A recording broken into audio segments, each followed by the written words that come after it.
Well, hello from Road to Garage. Today I'm working on my 2013 Ram 2500. This is another thing about having a garage and working on stuff and doing your own stuff. You got to fix one thing to fix another thing to do another thing. This is all kind of a row of fixing. Well, we use this truck a lot for our hauling and stuff. It's been a very good truck. And what I noticed the other day, we were about 55, 60 miles an hour. We were getting like a death throw on it. I already put a steering stabilizer on it, and none of my joints and stuff really looked that bad. And I noticed this hub was getting a little warm. And I think it was my 4x4. This is a 4x4 2500. And I noticed this hub was getting a little warm, and the joint acted like it had a little bit of play in it. It was one of the original ones, so there was no greaser or anything on them, so you can't put grease to it. I had already replaced the passenger side once, and so I felt that was probably the issue again. And while looking at that, I noticed the ball joints had some play in them, so we're going to do that too, because I think that might have been part of the problem with the wobble. So I have this Harbor Freight kit I bought to use to put this ball joint in, and using some of the adapters. Also, I had seen online one guy give the idea about taking out the lower one first, so you can run this through. This spot happened to fit that top, and I was able to pull that top down with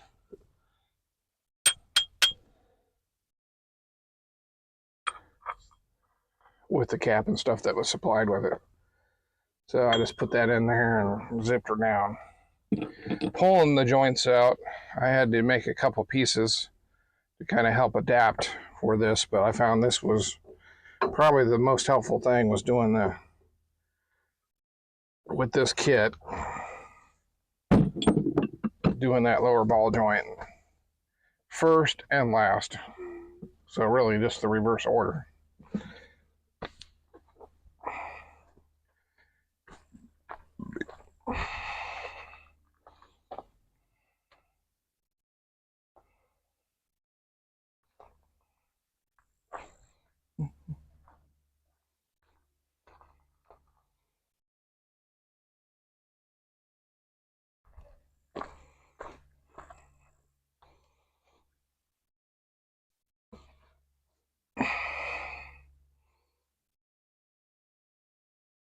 Right, this is the other one. You have to take the grease boot off for this one.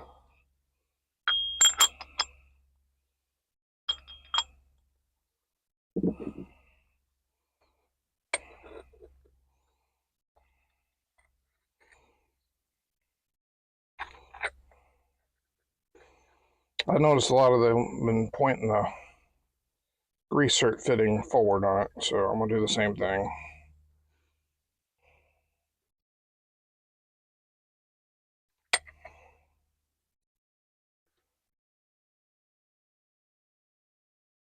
I put a little bit of grease in there.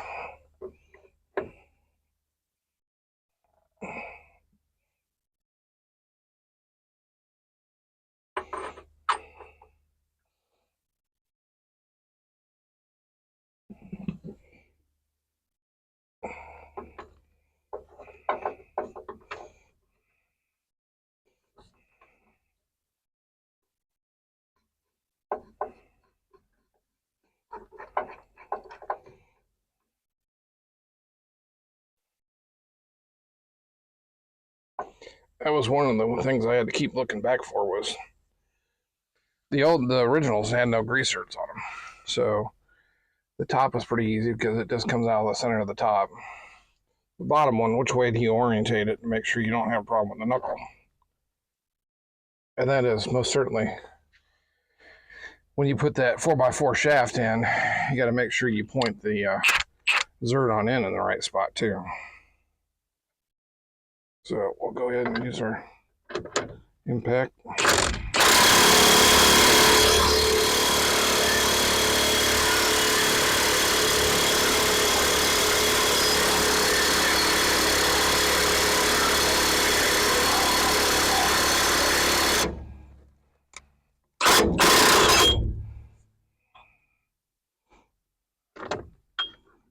Check it out and see how we're doing. We're getting there.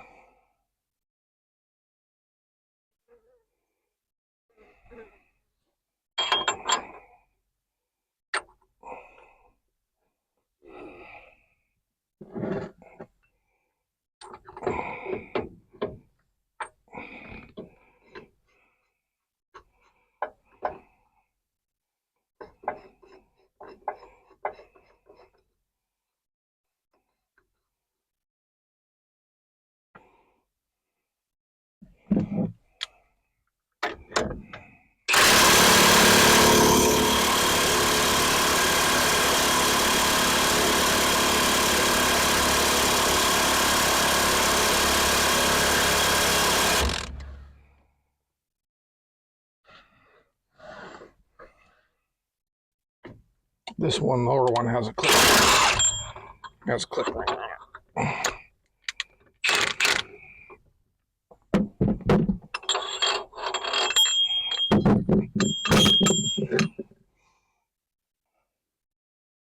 And we are almost there.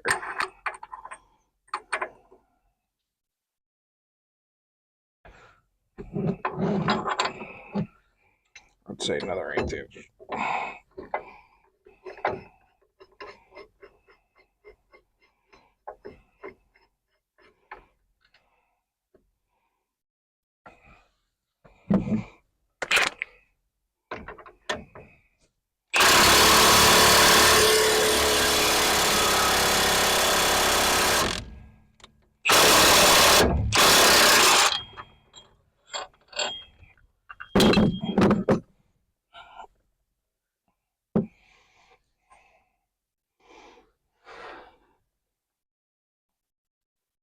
Okay. I think that's it.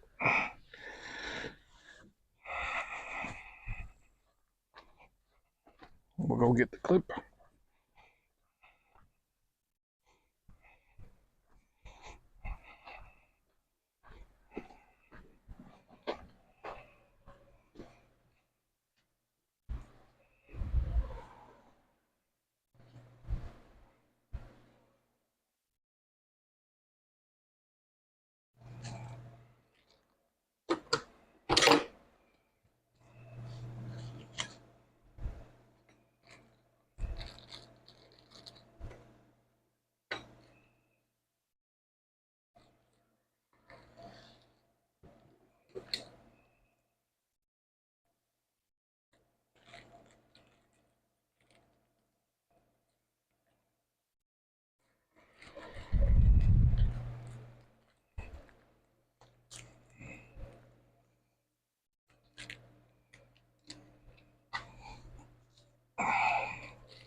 How's my microphone going? I noticed the other day that when I was working, I must have accidentally hit the off button. So I apologize for the partial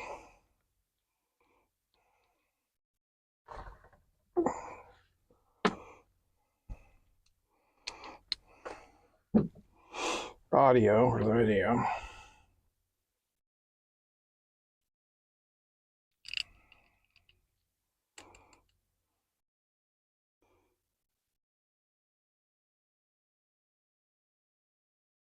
Thread that dirt by hand.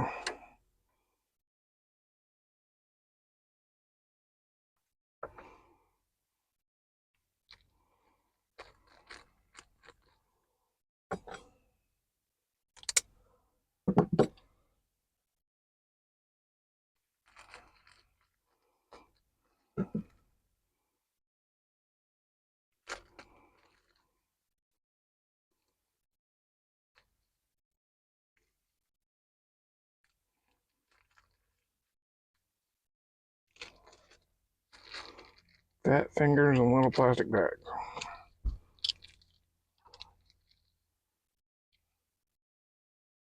Yeah, I just get these in there. I try to get these in as quickly as possible so don't clump up dirt or garbage to get in.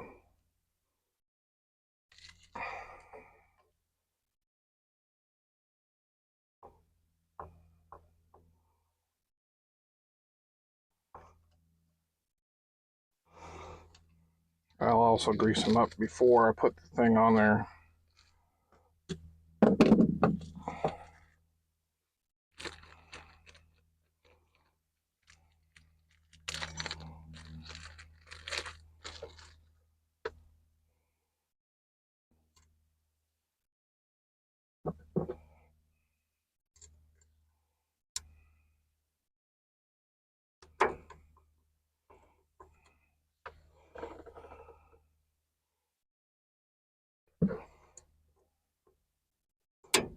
There we go. Down tight. That's great. I'll show you the two adapter pieces I made.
Okay.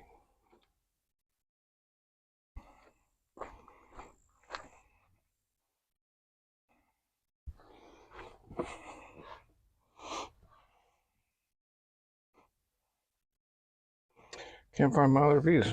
Anyway. Oh, there it is. I'll grab it here in a second. That's basically just a piece of like 3/16 bar steel that actually is a piece of channel. That ear's been cut off. That I used to, one of the times I had to use something to adapt to get some push because this jaw only has so much to go. There's all kinds of adapters in the kit. However, you can only use so much in between those jaws.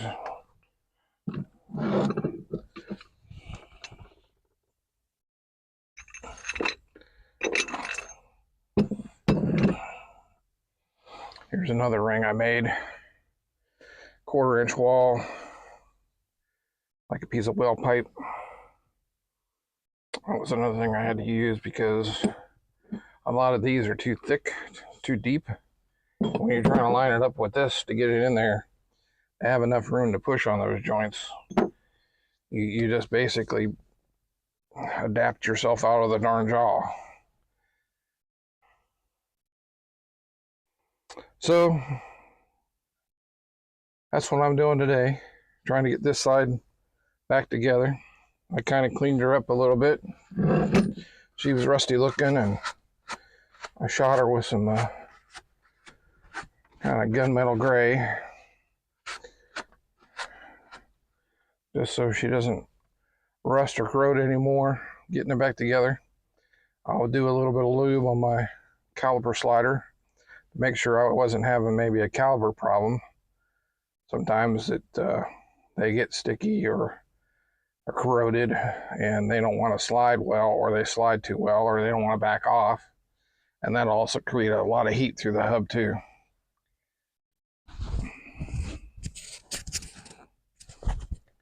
So I'll keep this kind of short. I won't bore you. There's a gazillion guys putting these together. I just thought I'd point out a couple of points of using this Harbor Freight tool, which I think is great, especially if you're doing U-joints. That thing makes U-joints so much easier. Also Master Blaster, because I knew I was to wait for parts. I had lubed all these joints and stuff up, these ball joints, these mounts, because I see a lot of guys using heat on them, and just basically once a day came out, sprayed a little Master Blaster on them, and hit them with a wire brush and a wire wheel, or a little adapter on a drill, and they slid out fairly no problem. And they were extremely crusty. That's all I could say, is they were very crusty. In fact, the lower one, I couldn't get the stupid thing to come off, so I ended up it got jammed up in the nut. I think this is kind of a self-locker, but it had too much corrosion or something locked up on the end of it. And it has like a Torx type socket in there, but it means you had to use a wrench, or you use a crow's foot large enough to get this nut, which was like 7/8, maybe larger. Yeah, I think it was larger. And it just did not want to go. I was going to bust the Torx wrench and all that stuff. It was just crazy. So, as I say from Road to a Garage, don't do what I do, do you. If these ideas helped, well, great. Like, share, subscribe. I will try to give you some little tidbits of information as we go down the road. And have a good day. God bless. And we're going to tow it out.